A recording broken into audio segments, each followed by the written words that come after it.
Sugar patients chapati రోటీ కాకుండా సంతృప్తిగా rice కూడా తినవచ్చు.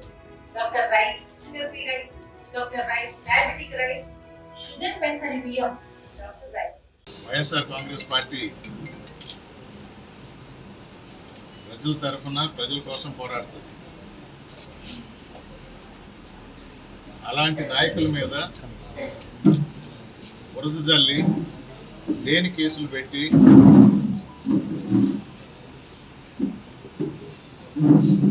ఇబ్బంది పెట్టి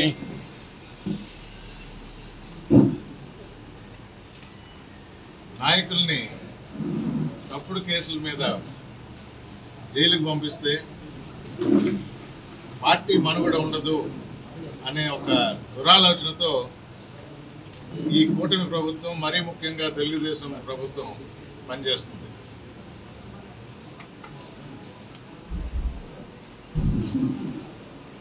ఇల్లీగల్ మైనింగ్ అన్నారు.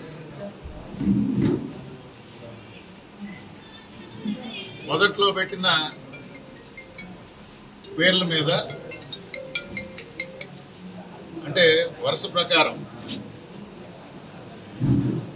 ఎవరైతే ముఖ్య నిందితుడో A1 అంటారు, వరుసగా నంబర్లు పెట్టుకుంటా పోతారు. ఈ మైనింగ్ కేసులో A1కి బెయిల్ వచ్చింది. ఇది అందరూ గమనించాలి. ఆంధ్ర రాష్ట్రంలోనే చాలా మందికి తెలీదు. కేసును పెట్టిన మొదటి నెలలోనే బెయిల్ వచ్చింది. తర్వాత గోవర్ధన్ రెడ్డి గారి పేరు ఇంక్లూడ్ చేయడం జరిగింది. తెలుగుదేశం నాయకులకి అర్థమైంది ఈ కేసు నిలవదు, బెయిల్ అప్లై చేస్తే, ఎందుకంటే పెట్టిన కేసులో సత్తా లేదు, ఇది తప్పుడు కేసు. ఈ కేసులు కూడా ఎట్ట పెడుతున్నారంటే ఎవరో ఒకరిని తీసుకొని రావటం, వాళ్ళ చేత 4 పేర్లు చెప్పించడం, పేర్లు చెప్పారు కాబట్టి మేము అరెస్ట్ చేస్తానంటాం. వాంగ్మూలం తప్పు. తర్వాత దాన్ని ఏ విధంగా సమర్థించుకోవాలో ఆ విధంగా వంట వడ్డన చేయటం అన్నట్టు. ఇది నిలబడదని తెలిసి, మైనింగ్ కేసు నిలబడదని తెలిసి ఎస్టీ కేసు పెట్టడం జరిగింది. మైనింగ్కి లింక్ ఉండేది, పక్కన ప్రజలకు ఇబ్బంది అయింది అని చెప్పినప్పుడు, లాస్టింగ్ అన్నప్పుడు అదొక కేసు ఒకటి పెట్టారు. అంటే అసలు మైనింగ్ అని వార్తల్లో చెప్పినా కేసు నిలబడదు అని అదనంగా వేరే కేసులు, అవి కూడా నిలబడవు, తప్పుడు కేసులు పెట్టడం జరిగింది గోవర్ధన్ రెడ్డి గారి మీద. నెల్లూరు జిల్లాలో వైఎస్ఆర్ కాంగ్రెస్ పార్టీ నాయకులు అందరం కూడా ప్రెస్ ద్వారా తెలియజేశాం ఈ విధంగా తప్పుడు కేసులు పెడుతున్నారు అని. నిన్న అదుపులోకి తీసుకున్నామన్నారు. ప్రెస్కి ఒక స్టేట్మెంట్ ఇవ్వాలి. ఎక్కడున్నారో తెలియదు. గూడూరు కోర్టులో జడ్జి గారు లీవ్ మీద ఉన్నారని చెప్పి వెంకటగిరి కోర్టుకు తీసుకురావాలన్నారు.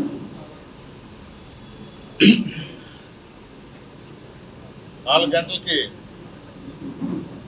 హాస్పిటల్ విజిట్ అయిపోయిందే అన్నారు. కాలయాపన ఎందుకు చేస్తున్నారు? కొత్తవి సృష్టించుకో, ఇంకొన్ని లేని ఆరోపణలు, సంతకాలు తీసుకోవటం. ఈ ప్రభుత్వం ఈ రెడ్ బుక్ పాలన అన్నారే, అది పరాకాష్ఠకు చేరుతుంది. ఎంత అరాచకం అంటే వైఎస్ఆర్ కాంగ్రెస్ పార్టీ తరఫున ఈరోజు సైదాపురంలో ఇల్లీగల్ మైనింగ్ జరుగుతుంది, బ్లాస్టింగ్ జరుగుతుంది. అక్కడ ప్రజలు భయభ్రాంతులు లోనై ఉన్నారు. ఎస్పీ గారికి ఇచ్చాం, మొన్న ఢిల్లీకి వెళ్ళి, అంటే ఇప్పుడు ఇది మేజర్ మినరల్ అయింది కాబట్టి ఢిల్లీకి వెళ్ళి మైనింగ్ సెక్రటరీ గారికి ఇవ్వటం జరిగింది. ప్రూఫ్తో సహా. ఎవరో మాటలు చెప్పడం కాదు, జియో ట్యాగ్ చేసిన వీడియోలు ఫోటోలు చూపించి మరి.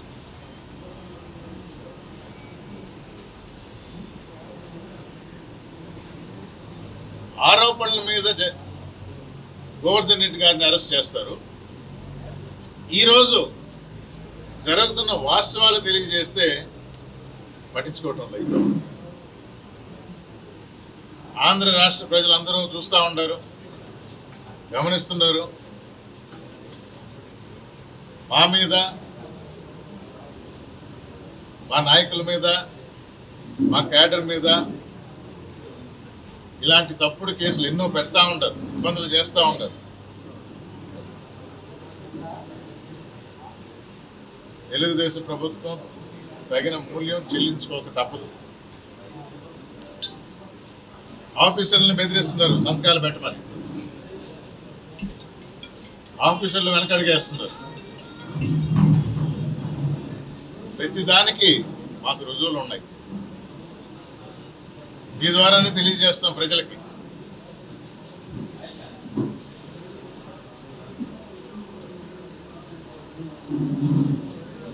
ఎవరి మీద తప్పుడు కేసులు పెట్టినా వైఎస్ఆర్ కాంగ్రెస్ పార్టీ ప్రజల తరఫున పోరాడే ఈ పార్టీ ఇప్పటికి నిలబడే ఉంటుంది.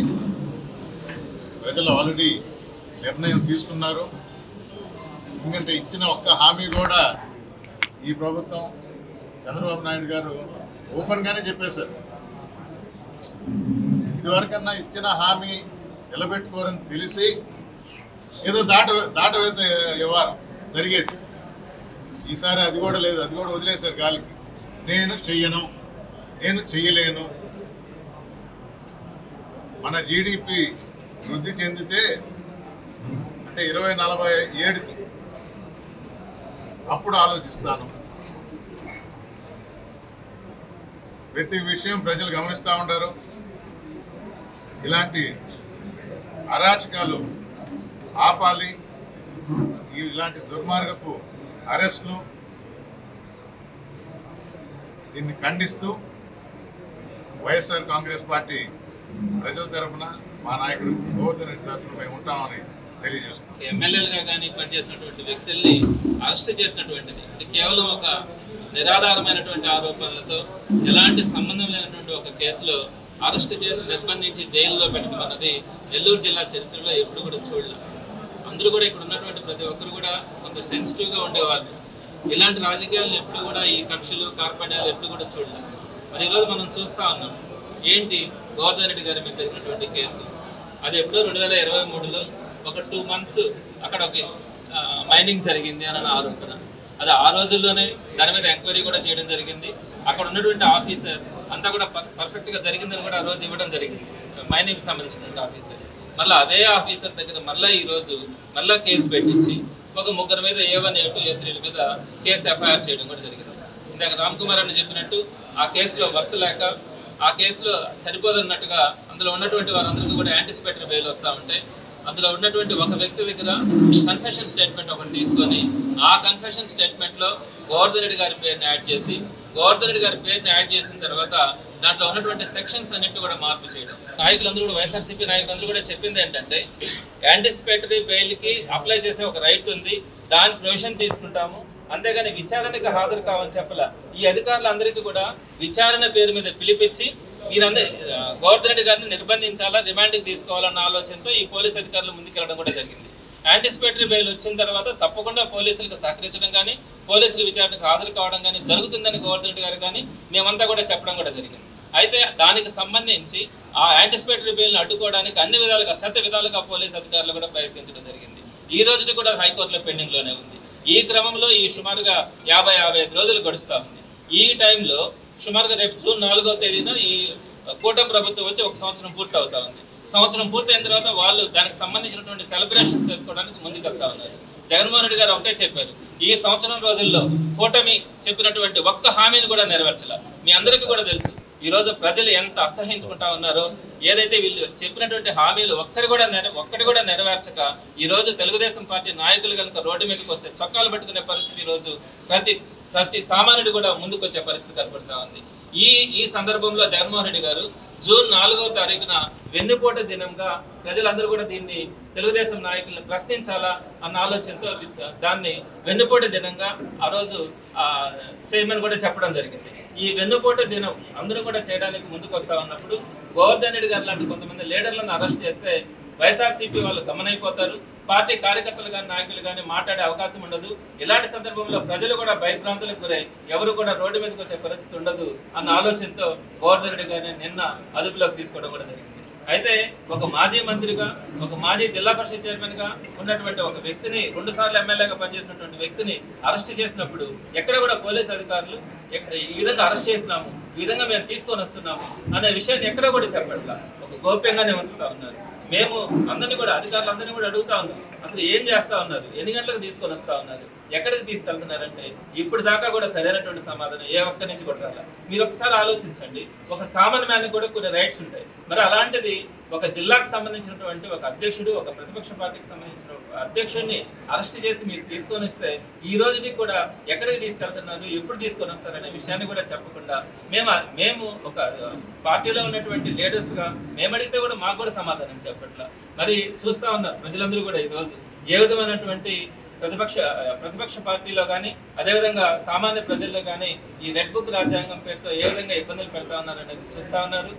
ప్రజలందరూ కూడా ఎప్పుడెప్పుడు తెలుగుదేశం పార్టీకి బుద్ధి చెప్పాలా, అనవసరంగా జగన్మోహన్ రెడ్డి గారిని దూరం చేసుకున్నాం, వైఎస్ఆర్సీపీని మనం దూరం చేసుకున్నాం అనే బాధలో ప్రతి ఒక్కరు కూడా ఉన్నారు.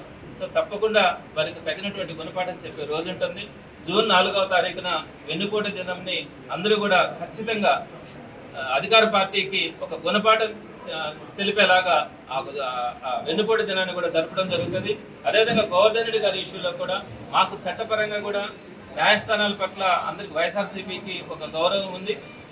రాబోయే రోజుల్లో గోవర్ధన్ రెడ్డి గారి మీద వచ్చినటువంటి కేసుల్ని న్యాయస్థానాల్లో పోరాడడం కూడా జరుగుతుంది. గోవర్ధన్ రెడ్డి గారికి వైఎస్ఆర్సీపీ పార్టీ కార్యకర్తలు కానీ నాయకులు కానీ అందరూ కూడా అండగా ఉండడం, కేసులో ఆయన క్లీన్ చిట్ అయి బయట వచ్చేంత వరకు కూడా ఆయనకి వెన్నంటి ఉండడం కూడా జరుగుతుందని మీ ద్వారా ప్రజలందరికీ కూడా తెలియజేస్తారు. ఇండియా పాకిస్తాన్ తాజా అప్డేట్స్ కోసం డౌన్లోడ్ చేసుకోండి RTV లైవ్ యాప్.